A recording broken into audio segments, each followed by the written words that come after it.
Hola a todos, bienvenidos a Voces de la Cultura, el programa de entrevistas de la Fundación Ferrer Dalmau. En esta ocasión tenemos a un invitado muy especial. Él es difícil de presentar, su nombre es Ignacio Blanco. Yo me he traído un listado de cosas que eres y permíteme que lo lea, porque es que de verdad que el espectador al otro lado de estas cámaras tiene que saberlo. Ignacio Blanco Alfonso es catedrático de... Lo voy a leer muy rápido, Ignacio, porque esto es increíble. Sí. Es catedrático de periodismo en la Universidad CEU San Pablo, a la que se incorporó en el año 2000, acreditado por ANECA y por ACAP, y con 3 SN reconocidos por CNE. Ahí se doctoró con una tesis sobre los géneros periodísticos en la obra de José Ortega y Gasset, premio extraordinario de doctorado 2003, especialista en el pensamiento y la obra del filósofo madrileño. Formó parte del equipo de edición de investigación de las obras completas. Es el director del Máster Universitario de Periodismo Cultural del Máster en Verificación Digital, Fact-Checking y Periodismo de Datos, CEU y Neutral, y Dixa Communication y Revista Interdisciplinar. Yo voy a parar. O sea, Ignacio, todo esto para decir que eres el autor de uno de los libros que está ahora en mesas de novedades, que es Nací sobre una rotativa. ¿Qué es Nací sobre una rotativa? Y no solo vamos a hablar del libro, pero hay que empezar hablando del libro, porque esto nos va a llevar a cosas que quiero preguntarte y quiero hablar contigo. Nací sobre una rotativa es ¿Quién nació, perdóname, sobre una rotativa? Nació José Ortega y Gasset. De hecho, lo dijo él mismo, dijo de sí que había nacido sobre una rotativa porque su madre lo alumbró en el tercer piso del número 4 Alfonso XII, como se nacía en esa época, en 1883, y su familia, los Gasset, eran los dueños del Imparcial, que era un periódico de los más importantes de la España de final del siglo XIX y principio del siglo XX. Y realmente Ortega utilizó esta metáfora de nacer sobre una rotativa para explicar su estirpe de periodistas por uno y otro lado familiar, porque su padre era el director del Imparcial, José Ortega Munilla, académico de la lengua y uno de los periodistas más reconocidos de su época. Y por parte de los Gasset, de su madre, de los Gasset, le venía pues todo, digamos, el paquete de acciones de la familia en el periódico El Imparcial, ¿no? Por eso él mismo decía que en un momento dijo, aunque soy muy poco periodista, nací sobre una rotativa. Es la frase completa. Y es una biografía periodística de Ortega. Eso te iba a decir, aunque soy muy poco periodista, pero Ortega, tú vienes a demostrar que de eso nada. Sí. En realidad lo que él quiere decir cuando dice, aunque soy muy poco periodista, nací sobre una rotativa, él está en realidad haciendo una crítica a cómo se hacía el periodismo de su época, que era un periodismo, en cierto modo creo que también nos pasa a nosotros ahora, era al periodismo contemporáneo, quiero decir, era un periodismo enamorado de la noticia, de lo urgente, de lo inmediato, de lo que tenía capacidad de meter ruido, pero que realmente no apelaba ni se fundaba en las ideas del tiempo. Entonces Ortega siempre dijo que al periodismo le faltaba arquitectura intelectual, en el sentido de ser consciente de las ideas del tiempo, hablar al lector también, no solamente de las noticias que ocurren, del suceso o del resultado de una votación, sino de las ideas del tiempo. Y en ese sentido es en el que Ortega decía, aunque soy muy poco periodista, es decir, no me preocupa tanto la noticia del día, lo que muere en el momento en que se publica, nací sobre una rotativa, ¿no? Es decir, toda mi obra está alumbrada en las páginas de los periódicos, que era su cuna natural y su lugar natural. Y tú que combinas el pasado de admiración por Ortega y tu dedicación vital a Ortega, a la obra completa, a la Fundación, con el presente más rabioso, que es dar clases de periodismo en la universidad a jóvenes cuyo futuro está dirigido a ser periodistas, ¿cómo combinas ese pasado de esos fundamentos orteguianos con los chicos de ahora? ¿A los chicos de ahora les interesa más la noticia o están por la labor de construir arquitectura intelectual? Bueno, ¿cómo lo ves? Pues en realidad utilizo mucho la obra de Ortega y Gasset y de otros periodistas de su época, de grandes periodistas de la historia, de la literatura y del periodismo para mis clases, que son de redacción periodística, pero también de epistemología de la comunicación y de periodismo de viajes. Y en concreto, las asignaturas de redacción periodística, yo utilizo bastantes textos de Ortega. Por un principio muy sencillo, es que yo creo que no se puede innovar en un campo en el que se desconoce lo que se ha hecho previamente. Y yo creo que la obra de los grandes autores, como por ejemplo Ortega y Gasset, que era un magnífico escritor en lengua española, lengua castellana, es un buen ejemplo para utilizarlo en las clases, en el sentido de que los jóvenes periodistas que aspiran a ser buenos periodistas puedan analizar y comprender el estilo de los grandes, para después, obviamente, desarrollar su estilo propio, pero viendo cómo funcionan y cómo las técnicas que utilizaban los grandes escritores de la época, ¿no? En ese sentido, mirar la obra del pasado para hacer el periodismo del futuro creo que es una de las mejores formas de ganarse la vida, que es enseñando periodismo en la universidad, ¿no? Respecto a qué les interesa más a los jóvenes de ahora, todos somos en cierta forma deudores del tiempo y de las circunstancias en las que vivimos. Y obviamente vivimos en el tiempo de la inmediatez, del mensaje fragmentado, que se resume en 140 caracteres, y esa tiranía de la brevedad se nota también en la configuración mental de los chicos de 18 o 20 años o 22 años, y también en el tipo de periodismo que aspiran ellos a hacer, ¿no? Pero, curiosamente, cuando tú analizas un artículo con ellos de un gran escritor, un artículo de fondo, esto que llamamos periodismo de largo aliento, y trabajas un texto de estos con los chicos en clase, al terminar de leerlos, siempre se produce una especie de silencio que dura muy pocos segundos, y yo me doy cuenta que están regurgitando el texto, que está pasando algo dentro de ellos, de sus cabezas, y ese poder sugestivo que tiene la buena literatura y el buen periodismo, eso nunca se pierde, ¿no? Me gusta que haga referencia al silencio, a ese silencio de sorpresa o de emoción o de asumir, ir asumiendo conceptos, ¿no? Que para eso es la escuela y para eso son las aulas, pero que saques la palabra silencio relacionada con Ortega me gusta mucho, porque tú y yo ya hicimos una entrevista hace poco hablando del libro para Zenda, y yo te preguntaba, bueno, que Ortega está muy bien y me estás alabando al personaje y al profesor y al escritor, pero dime qué es lo que no te gusta de Ortega. Y tú me dijiste, hay una cosa, le preguntaría, si yo fuera periodista, le preguntaría sobre su silencio. Cuéntame ese silencio orteguiano, que no era precisamente de sorpresa. Sí, bueno, en realidad no es tanto no me gusta, la expresión no me gusta, porque al fin y al cabo la biografía de un personaje histórico como es José Ortega y Gasset, que es el gran filósofo español contemporáneo, no se trata de que a uno le guste o no le guste. Sencillamente, recuerdo en el marco de aquella conversación que mantuvimos, hay una época de Ortega, de la biografía orteguiana, que a mí me parece interesante y tiene muchas incógnitas para mí, que a la vez me ayuda mucho a humanizar al personaje. Y que es el llamado silencio de Ortega, y que tiene que ver pues con un intelectual que ha sido muy activo en la España de principios del siglo XX, que llegó incluso a ejercer la política activa en las Cortes Constituyentes de la Segunda República Española, y que sin embargo ve la deriva radical que está adoptando la República Española, que desemboca en la Guerra Civil y que a él le lleva, como a otros tantos intelectuales de su tiempo, a exiliarse. Pero no solamente se produce un exilio, diríamos, material, de trasladarse él con toda su familia fuera de España durante la guerra, sino que ese exilio también es un exilio interior, que en Ortega le lleva a una actitud silente. Él mismo decide replegarse hacia su filosofía, hacia su interior, y no hablar de política ni de lo que está ocurriendo en España. Y de hecho, públicamente no lo vuelve a hacer hasta que fallece. Es decir, no lo vuelve a hacer.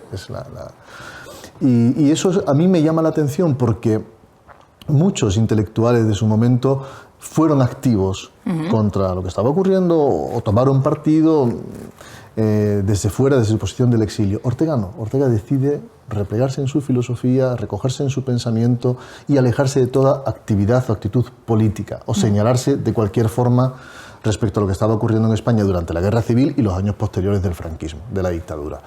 Y creo que es una época muy interesante, porque si tú has sido un intelectual muy activo, con un rol determinante en el cambio de la forma de tu Estado, que España pasa de una monarquía a una república, y Ortega tuvo un papel muy importante en ese cambio político, de régimen político, me sorprende el silencio que él se autoimpone después. Cuando fracasa ese proyecto de la Segunda República, España entra en guerra y entramos en la dictadura franquista, él decide no intervenir. Ni interviene ni vuelve. Él se queda siempre con residencia en Lisboa. Correcto. No vuelve. Viene, va a visitar a sus hijos, viene a España y regresa a su casa a Lisboeta. Exacto. A partir de los años 40, que la entrada en España se ha simplificado mucho, es mucho más sencilla. Él vuelve en el 42 de Argentina, porque él primero fue a París, y de París ya fue a Argentina, a Buenos Aires, y cuando regresa a España, a la península ibérica,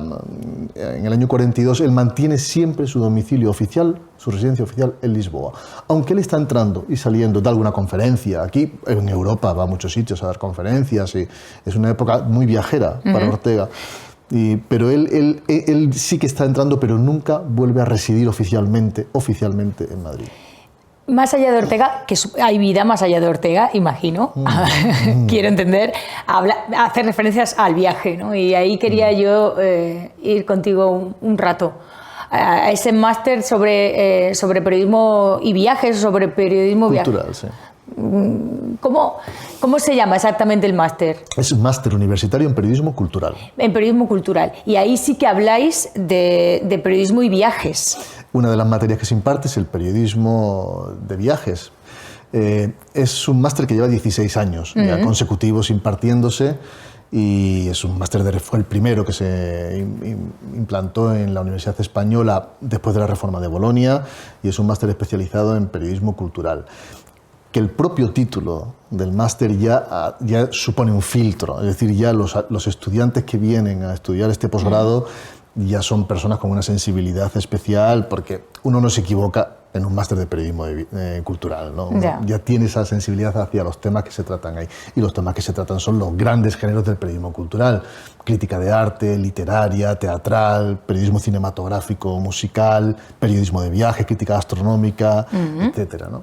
Y bueno, es un máster que funciona bastante bien, y una de las materias que más éxito tiene es el periodismo de viajes, que es una de las disciplinas de las que yo he escrito en diferentes momentos, a raíz precisamente del análisis de las crónicas de viaje de Ortega. Porque Ortega escribió unas crónicas de viaje deliciosas. La generación del 98, aunque Ortega, sabes que pertenece a la generación del 14, sí, pero la generación del 98 y también la del 14 fue una generación muy viajera. Viajó mucho. Fíjate que pensamos generación del 98, normalmente los alumnos, los que han tenido la suerte de ver literatura en clase, estoy hablando de secundaria, no de la universidad, piensan en la generación del 98 en un Azorín que se queda, en un Antonio Machado que está en Campos de Castilla. O sea, no nos imaginamos a estos señores viajando, y eran muy viajeros. Era una generación muy viajera, y tiene una explicación. Es que en el año 1898 España pierde sus últimas colonias, ¿no? En Puerto Rico, Filipinas, Guam, y se queda reducida, su imperio queda reducido a la extensión de la península ibérica. Recordarán muy bien nuestros espectadores que esa crisis de final de siglo se llamó fue una crisis de la razón, en realidad, que en el caso particular español, por la pérdida de las colonias, supuso una crisis de identidad. En busca, estos autores, de una reconfiguración del concepto del Imperio Español y de qué es España, los autores del 98 se dedican a viajar en busca de lo que Azorín llamaba el punto de gravedad del alma castellana. Y por eso fue una generación muy viajera, porque todos hacen, por ejemplo, la ruta del Cid, porque claro, cuando te pones a buscar lo español, inmediatamente llegas al Cid Campeador, como lo más español que hay. Entonces, todos hacen la ruta del Cid. Belén de Espidal, por ejemplo, la hizo en burro, la ruta del Cid. Y muchos otros. Ortega, con su mujer, que fue su regalo de novio. Su viaje de novio fue la ruta del Cid en burro. Ortega, por supuesto, también la hizo. Azorín, en su libro Madrid, cuenta este espíritu viajero que tenía. Y todos viajaron, y Ortega viajó mucho. Y tiene unas crónicas de viaje que él llamaba Notas de andar y ver, que están en El Espectador, en la revista unipersonal El Espectador, que se publica Ortega a partir de 1916, en 8 volúmenes. Y son las notas de andar y ver. Y para mí es el Ortega más bello que encontramos en toda su obra. De 11.000 páginas que tiene sus obras completas, a mí el Ortega que más me gusta es el Ortega literario de las crónicas de viaje, de las notas de andar y ver. Porque tú eres muy viajero, que acabas de hacerte el Sáhara en moto, pero que eso es para, supongo, porque luego harás alguna crónica, ¿no? Viajar en moto o para contárselo a tus alumnos. Viajar en moto es una forma muy especial de viajar, porque los que son moteros lo entenderán. En moto vas a sitios que no vas cuando viajas en coche o cuando... Porque generalmente en coche uno busca la ruta más rápida y más segura, que suele ser la autopista. Claro. La autopista te sirve para ir de un punto a otro. En moto, los motoristas hacemos justo lo contrario. Buscamos las rutas precisamente por las que no vas en coche, ¿no? Siempre buscas carreteras secundarias. Y a mí me gustan mucho las carreteras secundarias. Y en moto ves lugares, conoces a gente y tienes experiencias que nunca tendrás cuando viajas en una burbuja En un coche no hueles. Claro. Ni sientes apenas porque vas protegido por la burbuja y más los automóviles contemporáneos, ¿no?, que tenemos. Pero en una moto es imposible. Primero, es una conducción muy activa, porque en moto no puedes relajarte como te relajas con el cruise control en el coche. En la moto es una conducción muy activa y a la vez es un modo de viajar que interactúa mucho con el contorno por el que te mueves, el aire, el viento, las condiciones, las personas, los lugares en los que paras frecuentemente, el olor de los sitios, los sonidos. En un coche te pierdes los sonidos, en la moto no. ¿Es verdad? Y es una forma muy especial de viajar y efectivamente acabo de recorrer 3.000 kilómetros por Marruecos durante 10 días y ha sido una experiencia maravillosa. ¿Has hecho alguno de estos viajes filosóficos o de gente que hayas admirado? O sea, has decidido, ya que eres tan motero y que te gusta moverte y que además das clase vinculada a ese tema, y que por lo tanto te mueves en un territorio que más o menos al final todo sirve para todo, ¿no? ¿Has decidido hacer alguna vez un viaje siguiendo los pasos de uno de estos hombres? No sé, no en burro, claro, pero... No he ido a Grecia siguiendo los pasos de Fermos, pero sí me he movido por Asturias y por los picos de Europa. Es una de las, precisamente recorriendo un poco la descripción que Ortega hace de un viaje hacia Asturias, ¿no? Hacia el puerto de Gijón. Y eso sí he hecho ese viaje tratando de identificar las estampas que él describe en su crónica de Asturias, que es una crónica maravillosa, y los picos de Europa es un lugar fantástico. Recientemente sí que he hecho un viaje de carácter periodístico, que es a Etiopía. Aterrizamos en Addis Abeba y dedicamos 10 días hacia el sur del río Omo, en la frontera con Kenia, a visitar las tribus recónditas, los Konso, los Dasanesh, los Hamer, que están por el sur del río Omo. Y eso sí que ha sido una expedición, porque no ha sido de hecho un viaje turístico, ha sido una expedición con estudiantes del máster de periodismo de viajes de la Universidad Autónoma de Barcelona. No solo, pero principalmente de este máster y otros universitarios españoles con un equipo de profesores y periodistas que hemos hecho ese viaje durante 10 días. ¿Para qué sirve la filosofía, que forma parte también de tu formación y de tu forma de mirar, en todos estos viajes? ¿En qué ayuda? La filosofía nos ayuda en todo, María José. Yo el primer día de clase siempre le digo a los alumnos que necesito de ellos que tengan una actitud filosófica. ¿Eso qué es? Y ellos se ponen un poco en guardia. Porque cuando un profesor de periodismo le dice necesito que tengáis actitud filosófica, notas que los alumnos se ponen en guardia, claro, a la expectativa. ¿Qué quiere decir este, no? Y después les pregunto, ¿qué os estoy pidiendo? E inmediatamente en una improvisada tormenta de ideas empiezan a decir que nos preguntemos por las cosas, que dudemos de las cosas, que no demos nada por sentado. Eso es una actitud filosófica. Por lo tanto, ¿en qué ayuda la filosofía? ¿Para qué sirve la filosofía en cualquier actividad profesional? Por supuesto en esta, pero también en la enseñanza o en un periodista de viajes. La actitud filosófica, para mí, se sintetiza en esa frase de Ortega cuando dice dudar es empezar a entender.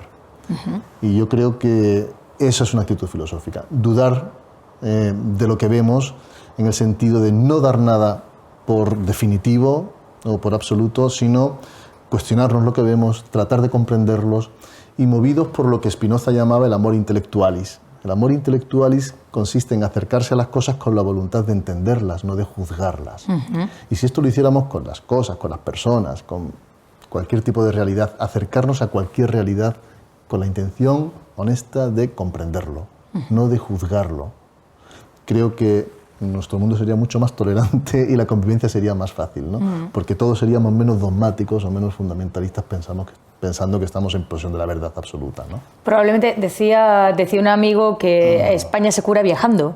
Yo creo que también el pensamiento dogmático se cura moviéndose por el mundo, supongo. Carreteras secundarias del pensamiento, que es como al final, pues supongo que viajar en moto, ¿no? Buscando carreteras secundarias. Totalmente. Que de todo lo que haces en tu vida, que al final siempre está vinculado con el mundo universitario, de todas esas actividades, ¿cuál es la que más te satisface ahora con la nueva faceta de sentarte a escribir y publicar, ¿no? Sin duda la enseñanza. Es decir, para mí, y estos los que son profesores o tienen experiencia docente creo que me entenderán, Para mí el mejor momento de la jornada es cuando entro en el aula, cierro la puerta y durante las 2 siguientes horas no tengo otra cosa de la que ocuparme y concentrarme que en los estudiantes que están allí y en la comunicación que se va a establecer entre nosotros y la idea que ese día tenemos que desarrollar, ¿no? Ya sabes que Ortega decía, el profesor tiene que conseguir que en cada lección el alumno asista a una tragedia. Que a mí me parece una definición muy bonita de lo que es la enseñanza. Tú tienes la atención de 30 estudiantes durante los próximos 90 minutos. Eso no puedes desperdiciarlo, no puedes perder esa oportunidad. Y tienes ese dramatismo de la idea, ¿no? Que es de lo que Ortega hablaba. Tratar cada problema en clase con los alumnos como si fuera lo más importante que en este momento tenemos que tratar. Y eso si lo acompañas con buenas lecturas, que afortunadamente tenemos en grandísimos escritores y periodistas que son inspiradores para los profesores y para los estudiantes.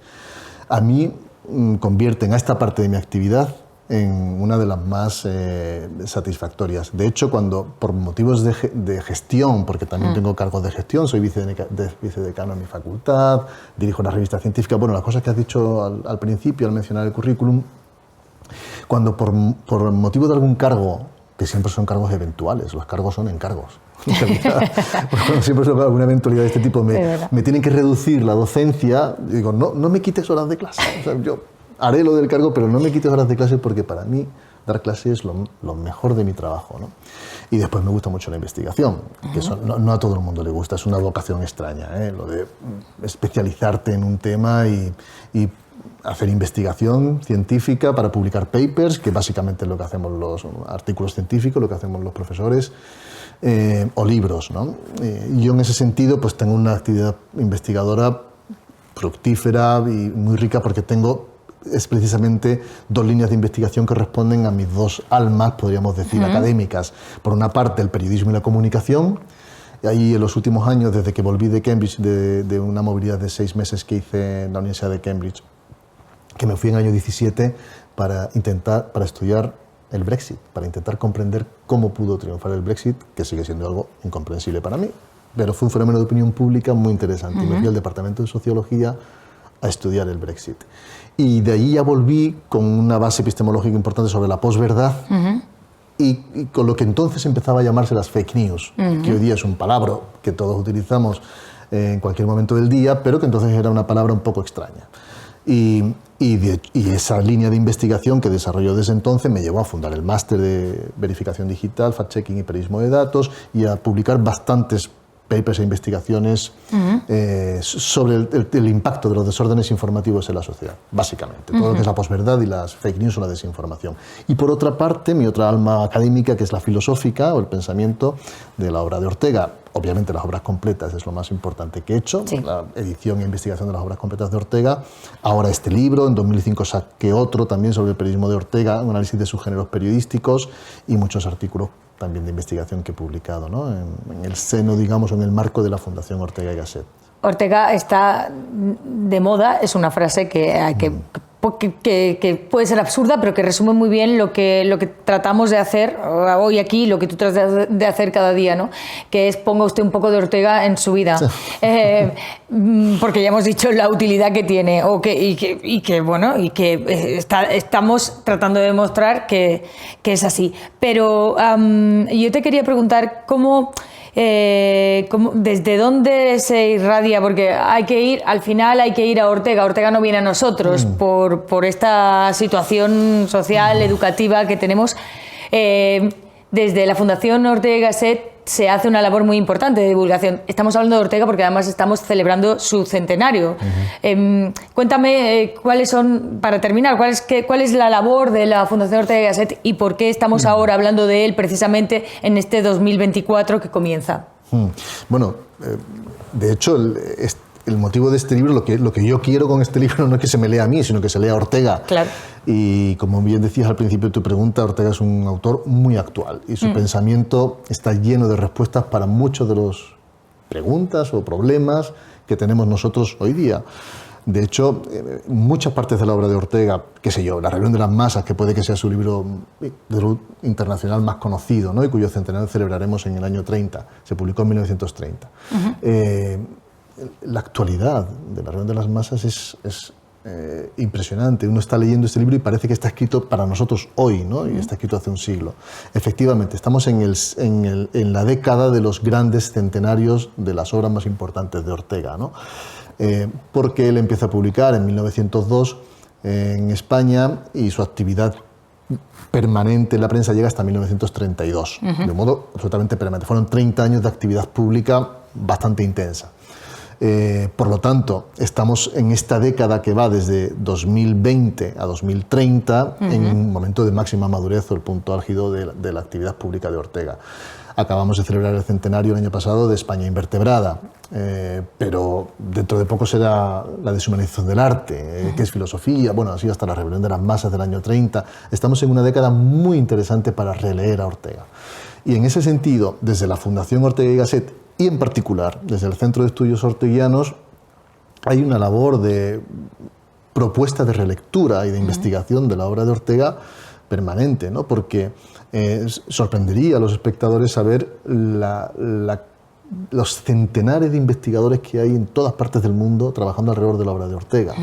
Es un autor que, por supuesto, ya en vida traspasó nuestras fronteras y se convirtió en faro, sobre todo para Latinoamérica, por supuesto para España, y hoy día hay una actividad investigadora muy interesante en muchas universidades de distintas partes del mundo, donde jóvenes investigadores están haciendo sus tesis doctorales sobre Ortega. Y esto es muy interesante, María José, porque cada generación se apropia de un autor de un modo determinado, desde sus propias circunstancias y su propia configuración mental. Y al Ortega que leyeron, qué sé yo, los catedráticos que ahora se están retirando, que tienen más de 70 años, ¿no? Que están ya al final de su etapa, ¿no? Vital y académica.